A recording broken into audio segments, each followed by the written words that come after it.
Um, so, to evaluate po, or to make close po sa closing, sa ating first po na ah,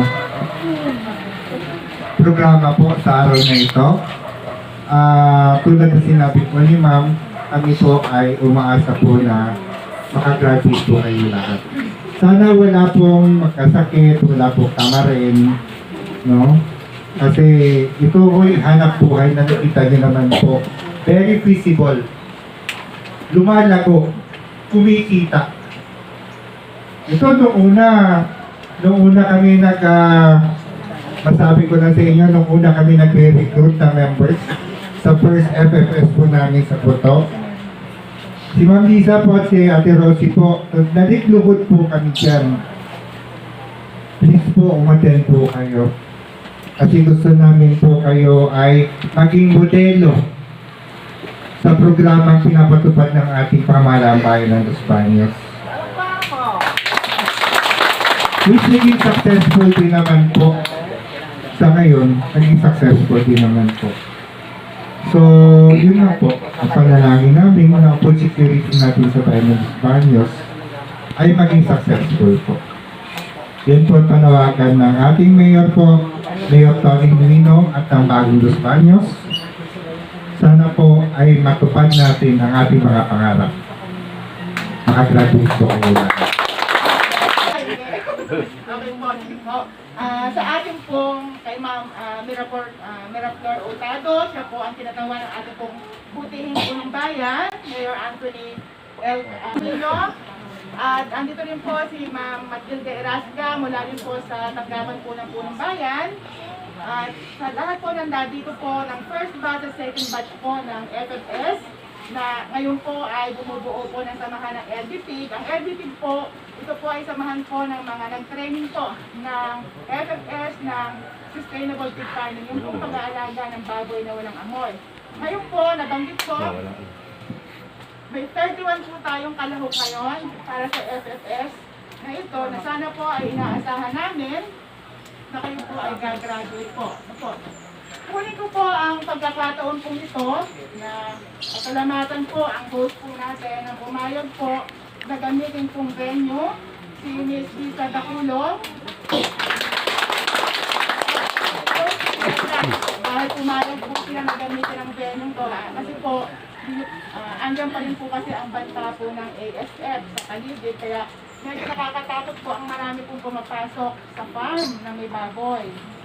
So, kunin ko rin po ang pagkakataong ito na pasalamatan ng LDP dahil alam ko kayo po ang isa sa magiging resource speaker po sa 2 buwan pong itong magiging training at lagi po kayong nakasuporta sa programa po ng pamahalang bayan, particular po ang tanggapan po ng pambayang agriculture. Ano po?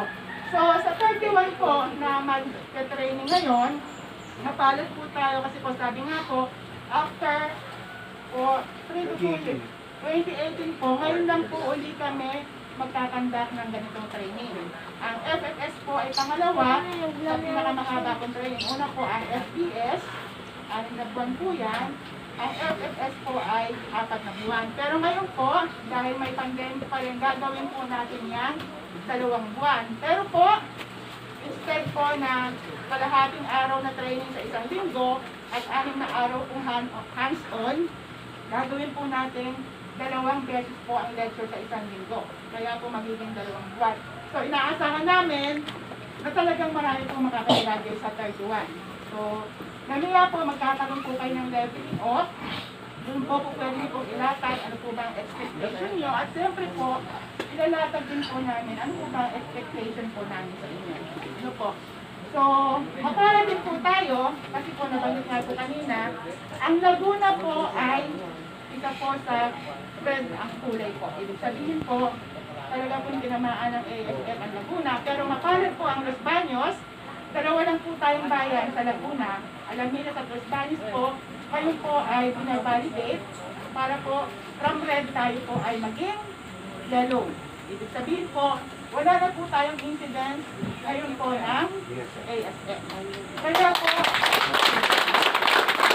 ito pong magiging training na to, kasi po kayo po yung mga identified namin interesado pong mag-alaga at nag-aalaga ng baboy. Gusto po namin na ituro sa inyo yung tama pong pamamaraan para po kung na po talaga tayong dapuan po ulit ng ASF. Yung pong mga matututunan niyo pong teknolohiya sa buhay po ninyo. Ano? Para po tuloy-tuloy na po talaga ang ASF Readers Valentine. Ano po? So muli po, kami po ay nagpapasalamat ang po ng aking pong mga kasamahan, si Parang Andre at si Ine po. Sila po kasi ang tutulong po sa inyo for 2 months sa training na to. Sila po ang facilitator. Nagpapasalamat po kami sa inyo. Sana po hindi sumikit ang kanilang mga ulo. Ano po? Kasi talaga naman po sa ganitong training, marami po kayong gagawin kasi. At sana po, unahan po na, binabati ko po kayo na sana po lahat kayo ay gumagraduate. So may pandemya pa rin po, sundin pa rin po natin ang mga health protocols laban po sa COVID-19 at manatili po tayong laging live. Salamat po. Legislator po, noong 2010 hanggang 2013 po sa Bagong Los Baños. At ngayon po ay bumabalik po ang Bagong Los Baños sa ating bayan ng Los Baños, si Mabira Flor O. Tado. Kaya po pinakawan ng ating punong tayo po sa araw na ito. Maraming salamat po, ma'am. Maraming salamat una sa ating tagapagpakilala si Ka Andre na medyo close talaga kami. Lalo na noong 2010 hanggang 2013 kay EJ at of course sa kanilang hepe na si Miss Cheryl Gonzales. Gonzales nga ba? Oo, sabi ko sana labi niya nga pala siya dati. Okay, tama po yung sinasabi sa atin ni Ka Andre. Kami po sa Bagong Los Baños, si Mayor Ton, ay talagang naglalayon na tulungan ang ating mga farmers. Lalo na sa sektor ng agriculture. Nabanggit niya kanina yung food security. In fact, yung ating kasalukuyang administrator na hinirang ni Mayor Ton ay isa siyang presidente ng agriculturist sa buong Pilipinas.